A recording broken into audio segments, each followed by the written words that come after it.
Dealerships across the U.S. are quietly unloading Japanese bikes once seen as unbeatable. A new report reveals which models are failing before even 5,000 miles, some before their first service. Here are the bikes riders now regret buying.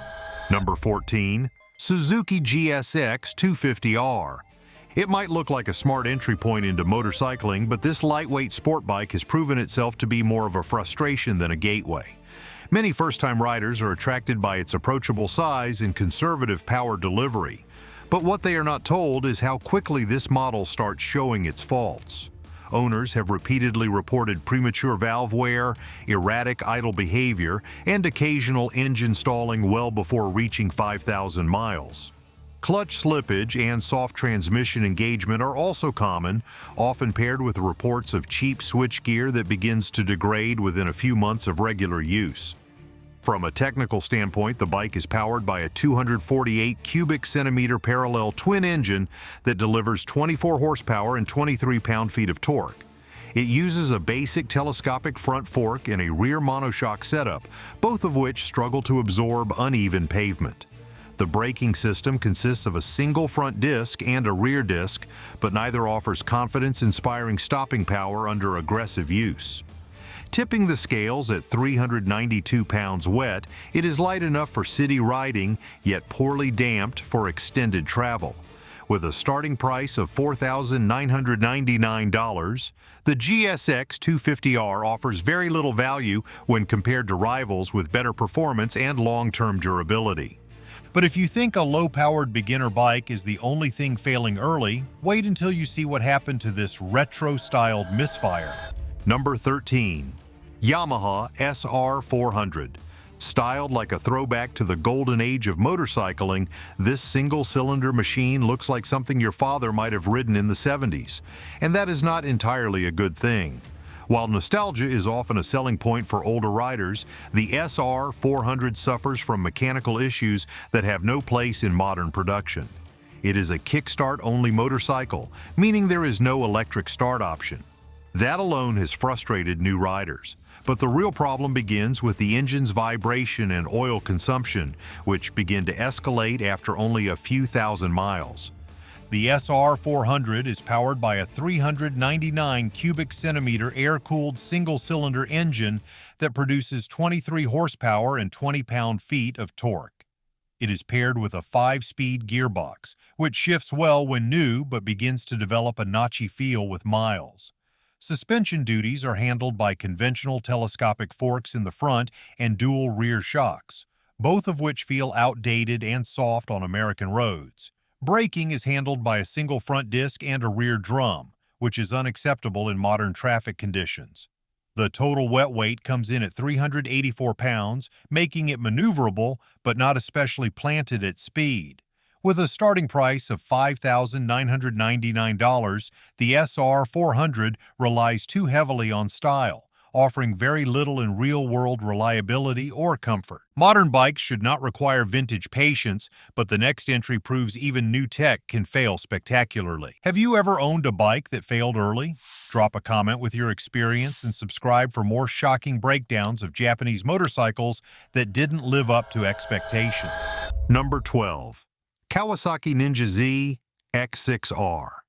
It was supposed to be the sharpest edge in Kawasaki's sport bike lineup, lightweight, high-revving, and race-bred, but this recent generation of the Ninja Z X6R has become a frustrating disappointment for too many owners. Problem started with a cost-cutting redesign that prioritized compliance over quality. Within the first few thousand miles, owners have reported persistent issues with the cam chain tensioner, leading to a distinctive ticking noise that worsens over time. In addition to engine troubles, braking components have become a common complaint. Warped rotors, sometimes occurring before the 5,000-mile mark, lead to pulsating feedback at the lever and a noticeable loss of front-end confidence.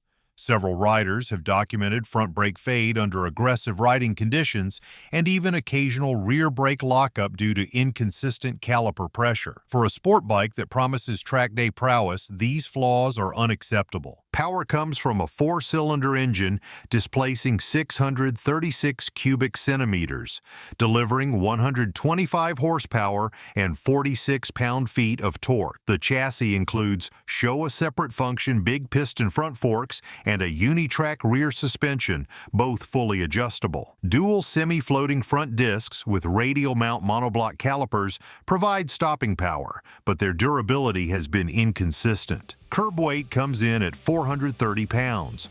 With a starting price of $11,499, buyers expect long-term quality, not early signs of failure. And when essential components like brakes and timing components begin to wear out prematurely, trust fades fast. Speaking of sport bikes, another so-called legend has quietly become a maintenance nightmare. Even if the bikes don't hold up, your gear should. We link jackets, gloves, and tools we trust in the description. Ride protected. Number 11. Honda CBR 500R.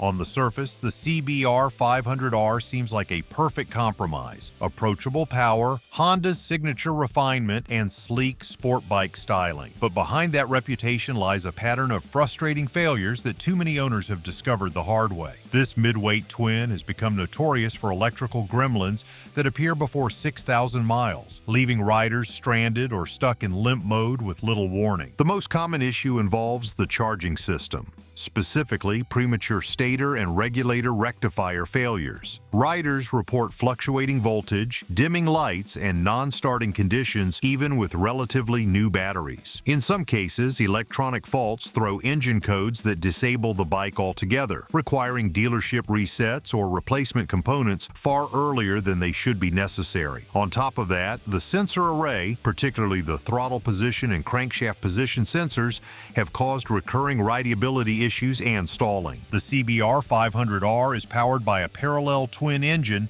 displacing 471 cubic centimeters, producing 47 horsepower and 32 pound-feet of torque. It features a steel diamond tube frame, a telescopic front fork, and ProLink monoshock rear suspension. Braking comes from a single front disc and a single rear disc, both equipped with anti-lock braking as standard. The bike weighs just under 463 pounds and is often praised for its neutral handling and comfort when it works. With a base price of $7,399, it aims to be a reliable entry into the sport touring segment, but the growing number of early failures has put that reputation into question. It may wear the Honda badge, but even Big Red is not safe from serious shortcuts, especially on the next model. Number 10. Honda Rebel 300. It was designed to be the perfect entry point into motorcycling. Lightweight, approachable, and boasting a low seat height that appeals to shorter or beginner riders, the Rebel 300 should have been a hit. But under that inviting silhouette lies a list of mechanical compromises that catch up with owners fast, often before 5,000 miles. Reports consistently show the suspension is underdamped and bottoms out easily, even under moderate loads. This is not just uncomfortable, it compromises handling and long-term component life. The chain, too, stretches far too quickly, often requiring adjustment or replacement well ahead of schedule. And for a bike marketed to new riders, the braking system is surprisingly weak. Fade sets in fast under repeated use, particularly in warmer climates or stop-and-go city traffic. Add to that flimsy plastic trim on the side covers and tank areas, which many riders report snapping or warping in the sun, and it becomes clear the Rebel 300 is not built to endure. It is powered by a single-cylinder, liquid-cooled engine that produces 27 horsepower and 20 pound-feet of torque from 286 cubic centimeters. While adequate on paper, that output does little to overcome the platform's limitations. Curb weight is 364 pounds, and it uses a single front disc with two-piston caliper and a rear disc with single-piston setup, paired with traditional telescopic front forks and dual rear shocks. With a starting price of $4,849, it may look tempting on the showroom floor. But ownership quickly reveals it is a bike that cuts too many corners for lasting satisfaction. And while this one breaks from under you, the next Kawasaki breaks under pressure, literally. Number 9. Kawasaki Vulcan S. It was supposed to be a modern cruiser that merged comfort and performance with a sporty engine and sleek ergonomics. And to its credit, the Vulcan S gets a lot right. Adjustable foot pegs, a user-friendly riding position, and solid fuel economy. But all of that means very little when serious mechanical issues start surfacing before the odometer even hits 5,000 miles. The most commonly reported problem is premature fuel pump failure. Riders often experience engine hesitation, sputtering at highway speeds, or total shutdown, especially after long rides in hot conditions. The root of the issue seems to lie in the vulnerability of the fuel system to heat soak, which is compounded by the bike's compact chassis design. Beyond that, many owners report stator failure well before the 10,000-mile mark, leading to charging issues that leave riders stranded. The engine is a liquid-cooled parallel twin producing 61 horsepower and 46 pound-feet of torque from 649 cubic centimeters. That engine may sound familiar because it's the same one used in the Ninja 650 and Z650 platforms. The bike features a single front disc with 2-piston caliper and a rear disc with single-piston setup, along with telescopic front forks and an offset rear monoshock that's preload adjustable. Curb weight is 497 pounds.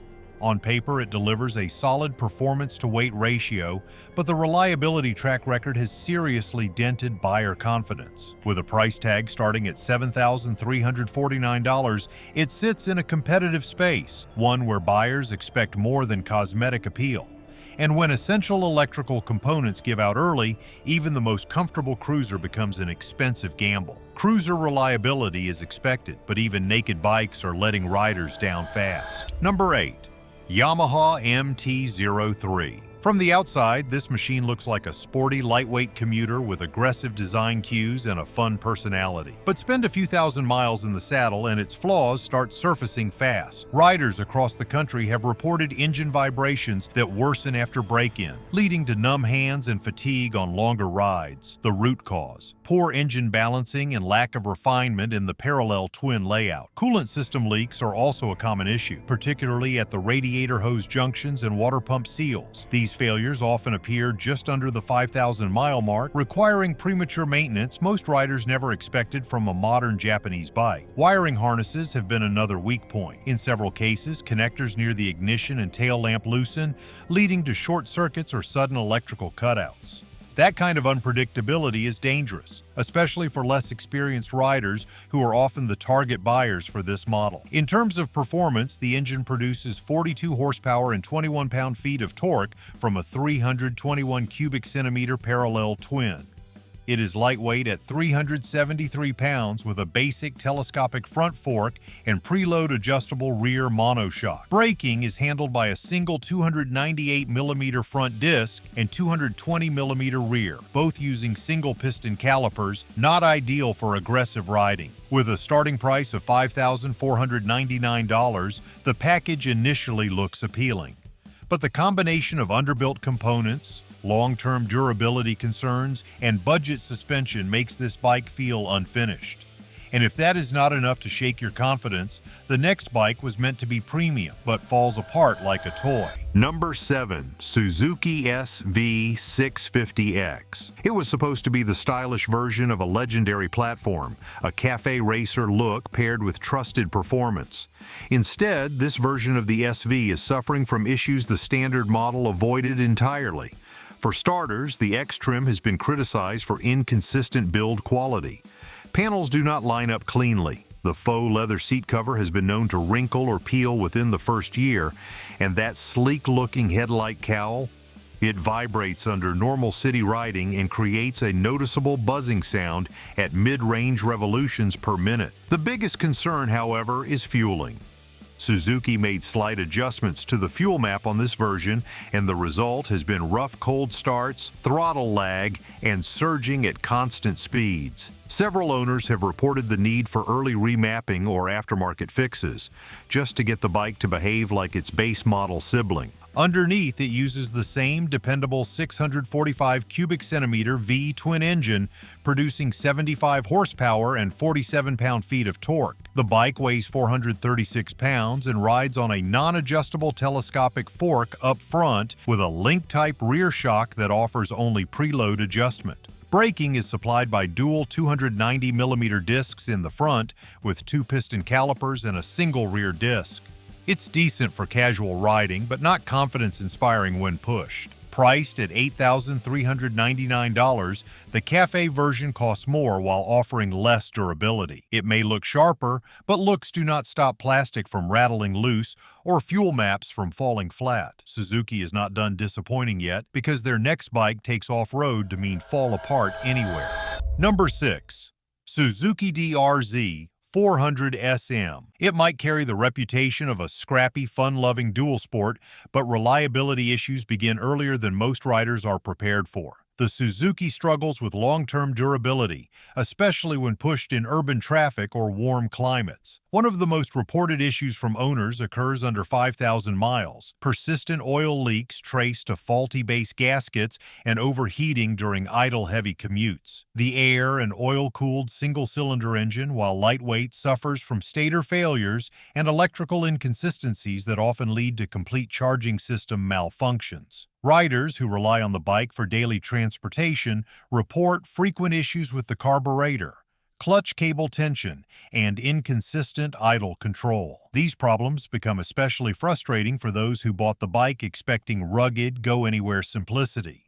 The Suzuki is powered by a 400 cubic centimeter single-cylinder engine delivering 38 horsepower and 27 pound-feet of torque. It features an inverted front fork suspension with adjustable compression damping and a rear link-type suspension with fully adjustable rebound and preload. Braking is handled by a dual piston caliper up front and a single piston caliper in the rear, providing moderate stopping power for a bike in its class. Curb weight comes in at 319 pounds, which helps give the Suzuki a nimble feel, especially in city riding or canyon carving. The bike rides on 17-inch wheels and features a compact seat height of 35 inches, making it approachable but still aggressive in stance. Pricing begins at $7,099, and just when you think a dual sport would be tougher, the next Yamaha proves looks can be deceiving.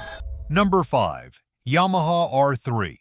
It looks the part of a sleek, lightweight sport bike designed for new riders and weekend warriors alike, but the reality is far more disappointing after only a few thousand miles of ownership. Despite its eye-catching design and approachable ergonomics, the Yamaha has developed a reputation for build quality concerns and premature wear. Loose fairing components are among the most frequent complaints, with panels beginning to rattle or even detach under vibration well before the odometer hits 5,000 miles. Several owners have reported fuel pump irregularities and throttle lag, both of which undermine the confidence needed for new riders to feel safe and in control. Clutch plate warping is another widely cited issue, especially under moderate to heavy use in city traffic. The Yamaha is powered by a 321 cubic centimeter parallel twin engine that produces 37 horsepower and 21 pound-feet of torque. It comes with a telescopic front fork and a monoshock rear suspension tuned more for comfort than precision. Braking duties are handled by a single 2-piston caliper on a 298mm front disc and a single piston rear caliper, which provide adequate stopping power for its weight class. The bike weighs in at 375 pounds with a seat height of 30 inches, making it easy to handle for most riders. Pricing starts at $5,599. While the Yamaha is often recommended as a starter bike, its ongoing reliability concerns mean that more experienced riders may want to look elsewhere, and even beginners should be cautious before making this one their first investment. That's a sport bike with soft reliability. Now let's head back to Honda, where this street fighter left riders stranded. Number 4. Honda CB300R. It might look sharp and contemporary, but this lightweight street fighter has quickly become a headache for many riders. While it was designed to offer a minimalistic style with easy handling for urban commuting, real-world reliability tells another story. One of the most common complaints emerging from owners is fuel pump failure, which often starts to show up well before the 5,000-mile mark.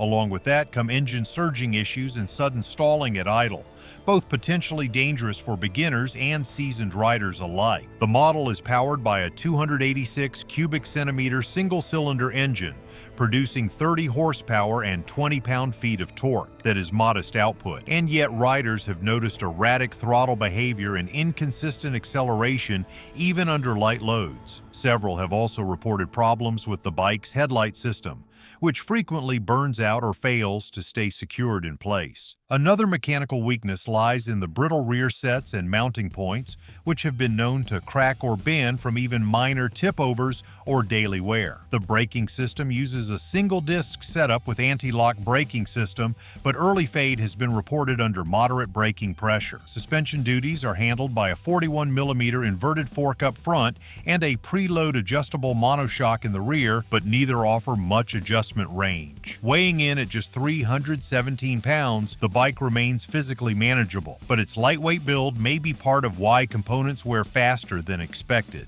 With a retail price starting around $6,100, the model's affordability is often what draws buyers in. And while that one tries to look modern, the next cruiser from Kawasaki proves some ideas should have stayed on the drawing board. Number 3. Kawasaki Eliminator 400. It re-entered the market in 2023 with plenty of hype, but what looked like a fresh new cruiser option has turned into one of Kawasaki's most questionable decisions in recent memory. The styling aimed to fuse retro lines with modern flair, and on paper it seemed promising. However, the real-world feedback paints a different picture. Gear slippage has emerged as a widespread mechanical problem, especially during upshifts between second and third gear. These issues often appear just after the first service interval, far earlier than riders expect. This bike runs on a 398 cubic centimeter parallel twin engine, capable of producing 48 horsepower and 26 pound-feet of torque. While that seems respectable for the segment, some riders report delayed throttle response and inconsistent fueling even under steady acceleration. Early warning light malfunctions have also become common, with error codes being thrown for sensors that do not actually fail, causing unnecessary and costly diagnostics. Build quality has also come under fire. The exhaust system in particular is a sore spot. Riders have noted the thin metal construction prone to discoloration and corrosion after only a few thousand miles of use. The matte black finishes fade quickly, and weld points on the muffler assembly show early signs of fatigue. Suspension is handled by a telescopic front fork and dual rear shocks, but both are rated poorly for damping over rough surfaces. The braking setup includes a single front disc and a rear disc, but lacks the bite expected in emergency situations. Weighing around 370 pounds and priced near $5,700, the cruiser enters an already crowded segment with expectations it simply cannot meet. We're down to the final two, and this next one might be the most disappointing comeback in modern Japanese motorcycle history. Number 2. Suzuki GSX-8s. It was introduced as a bold new contender in the street fighter category. Aggressive, athletic, and packed with modern styling, meant to lure a younger generation of riders. Yet beneath that sharp exterior, early adopters are facing an entirely different story. Within the first few thousand miles, riders have reported persistent throttle lag that makes low-speed control feel jerky and unpredictable. Fuel mapping issues plague the mid-range power band, causing the bike to surge during steady throttle, especially in urban riding. Compounding the issue are premature leaks from the front forks, an unforgivable problem for any motorcycle, especially one in this price range. Powering the GSX-8s is a parallel twin engine producing 82 horsepower and 57 pound-feet of torque from its 776 cubic centimeter displacement. The bike uses a 6-speed transmission and features a ride-by-wire throttle system. Suspension duties are handled by KYB units, a telescopic fork up front, and a link-type rear shock, neither of which are adjustable on the standard model. Braking is supplied by dual front disc with Nissan calipers and a single disc in the rear, all governed by a standard anti-lock braking system. Curb weight sits around 445 pounds, giving it a lightweight profile for its class, but that hasn't been enough to shield it from early wear concerns. The starting price is $9,199, placing it squarely in competition with more refined alternatives that do not suffer from the same reliability inconsistencies. Despite initial excitement, many buyers are voicing regret, calling the bike rushed and incomplete. Does the Suzuki GSX-8s deserve to be in this list? Tell us what you think and subscribe to stay updated on motorcycles that fall apart fast. But none of these come close to the failure that topped the list. The one bike Japanese engineers should have never greenlit. Number 1. Yamaha Tenere 700 Rally Edition. Adventure riders expected this model to be the ultimate go-anywhere machine, built to handle extreme terrain and long-haul touring with confidence. What they received instead was a series of mechanical failures that would be embarrassing for a scooter, let alone a Dakar-inspired dual sport. The Rally Edition has been plagued with subframe cracking, repeated electronic control unit malfunctions, and unreliable quick-shifter engagement. Some owners have reported being unable to shift out of gear entirely after just a few thousand miles of mixed-use riding. Add to that multiple cases of oil seepage near the cylinder head, and you have a machine that trades dependability for performance claims it cannot sustain. Under the seat is a parallel twin engine producing 72 horsepower and 50 pound-feet of torque from its 689 cubic centimeter displacement.